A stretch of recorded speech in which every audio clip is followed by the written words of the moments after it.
The inability to rely on the love that is our very essence shows up in many forms. Your ego wants you to believe that you are unacceptable and will gleefully assist you in creating an image to prove that it is so. Manifestations like obesity and personal slovenliness and eating disorders often are the fear-based projection of yourself. Ego can influence you to shun all efforts to be loved by others by refusing to allow the risk of an intimate encounter or the development of an intimate relationship. Ego often makes you selfishly pursue your own goals at others' expenses. You engage in perpetual conversation about yourself.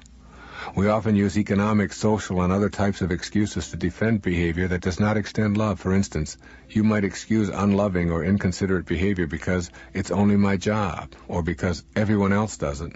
Expressions of disgust or rudeness towards others are based on ego.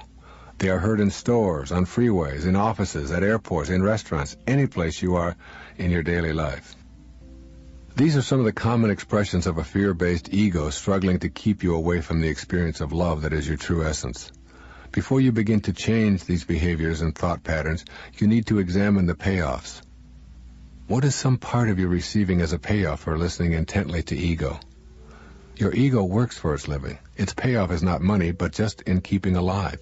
Your ego is not open to making contact with God because it would be immediately put out of business. Your ego is in direct conflict with your true purpose for being there. You are here to give and receive love. Your ego protects you from that vision by keeping you in a belief system that declares you are separate and special. By hanging on to the fears of your insufficiency, you can avoid taking any risks. As long as you have self-doubt and all of its attendant fears, you are guaranteed to stay in servitude to your false self. Your ego thrives on guilt. Your higher self knows that you should forgive yourself, learn from mistakes, and release feelings of fear and anxiety. But ego hands you guilt so that it will thrive. Guilt is the inner fear that you should pay a price for any and all mistakes you have committed in your life. Thus the ego convinces you that you must feel guilty, and it keeps you removed from your true spirit. Your ego doesn't reject love.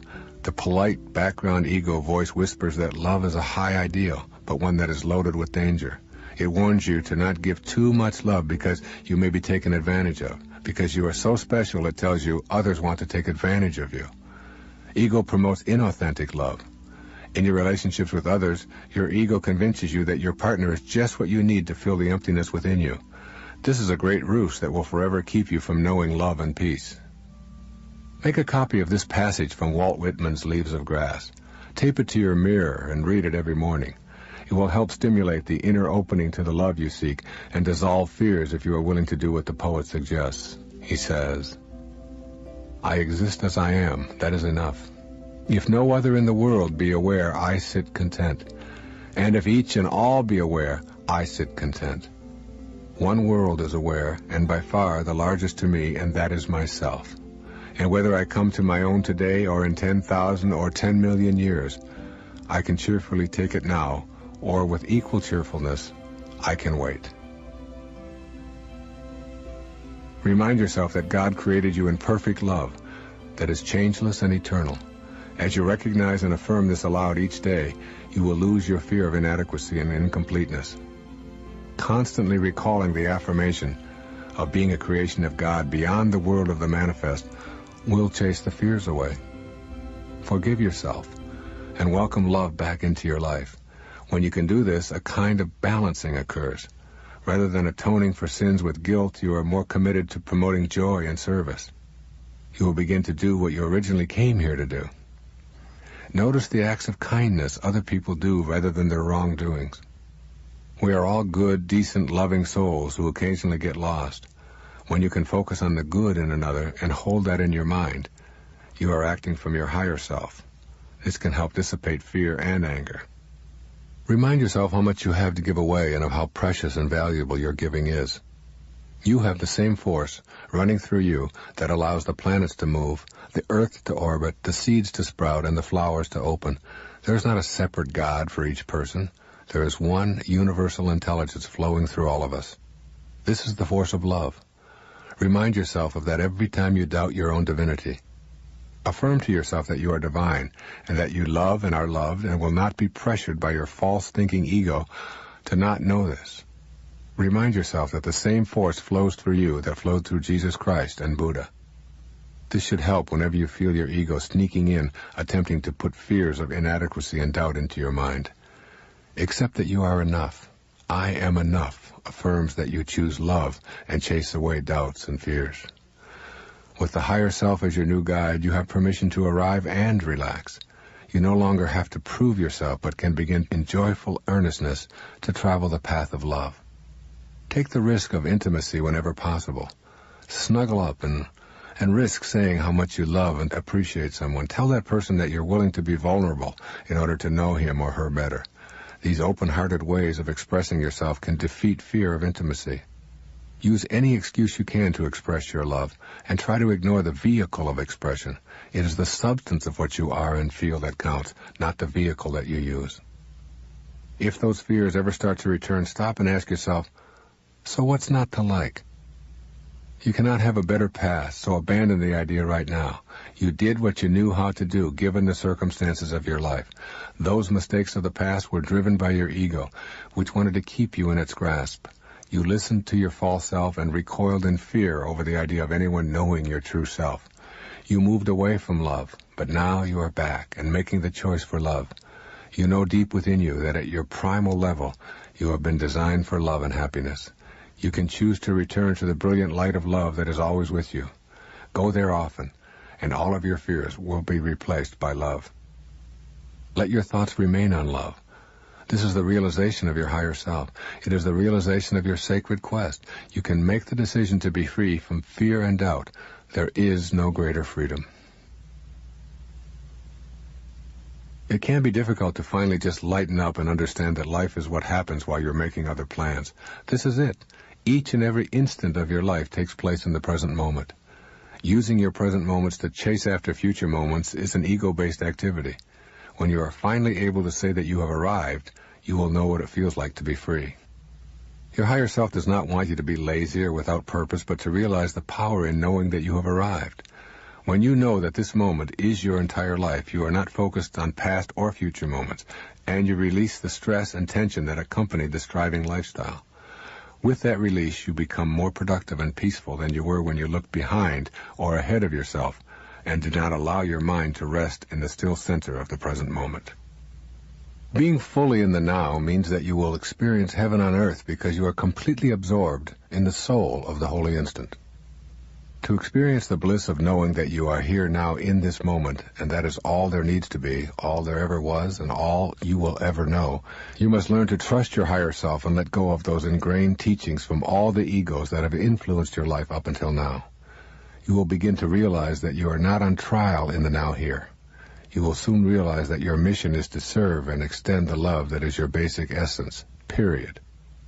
You don't have to do more, even though you may choose to do a great deal. Your overriding objective is to stay focused on sending and receiving agape, the love of God.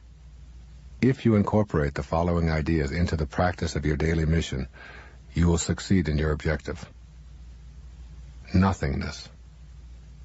Nothingness has a very positive value in your life. It is out of nothing that all is created. Space is considered to be nothing, no particles, no form, so we describe it as nothing.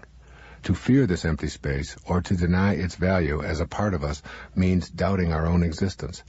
We came from nothingness, the nowhere I've described throughout this tape, to this world of form, the now here. Surrender. To understand the concept of surrendering, you will not be able to rely on your ego. Ego never wants you to even consider surrendering. It would much rather you hang on to the belief that you must strive and cling to the familiar way.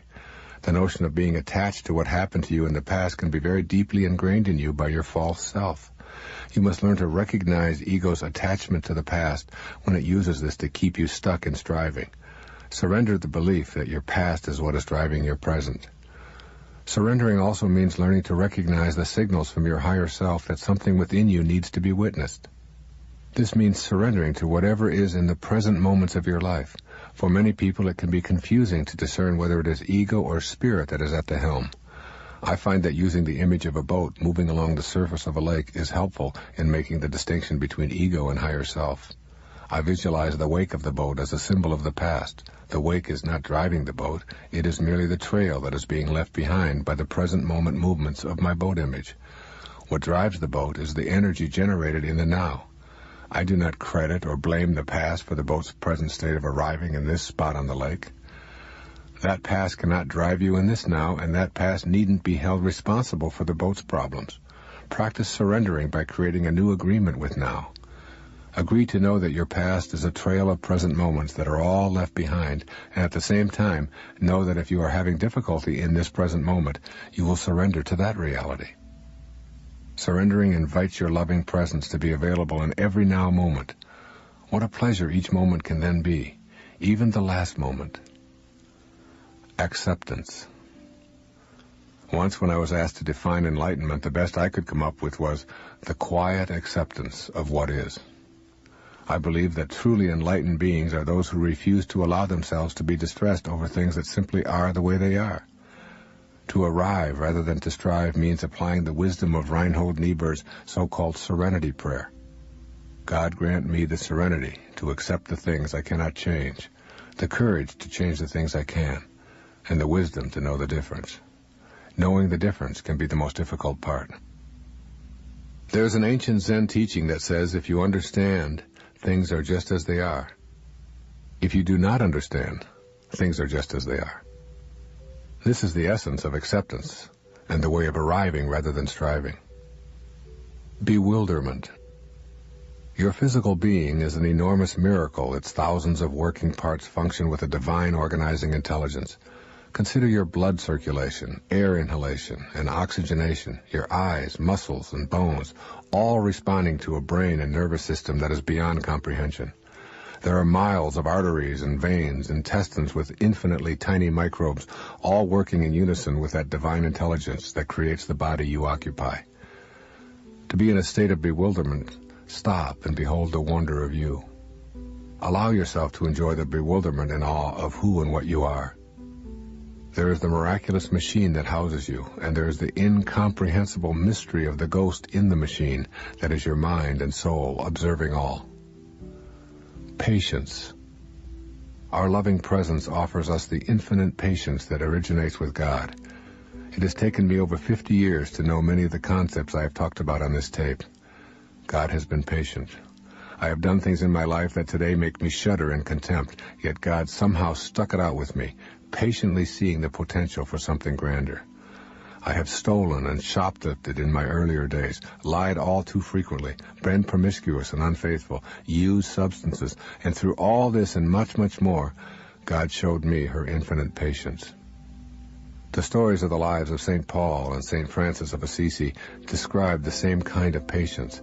This infinite patience is available to you at all moments. Regardless of where you have been, how you have lived, or how much you have relied upon your false self, God's infinite patience is ever present. One of the great teachers in my life was Paramahansa Yogananda, a man who came out of India to teach the ways of the higher self to the people of the West. I've read many of his speeches and have found great comfort in his writings as well as reading about his life. I offer you one of my favorite sayings to ponder as you move toward an awareness of arriving rather than striving. Seek spiritual riches within, he reminds us. What you are is much greater than anyone or anything else you have ever yearned for. That is the voice of your higher self reminding you to quietly accept yourself and turn off the yearning. You are never going to get it all. You are it all already.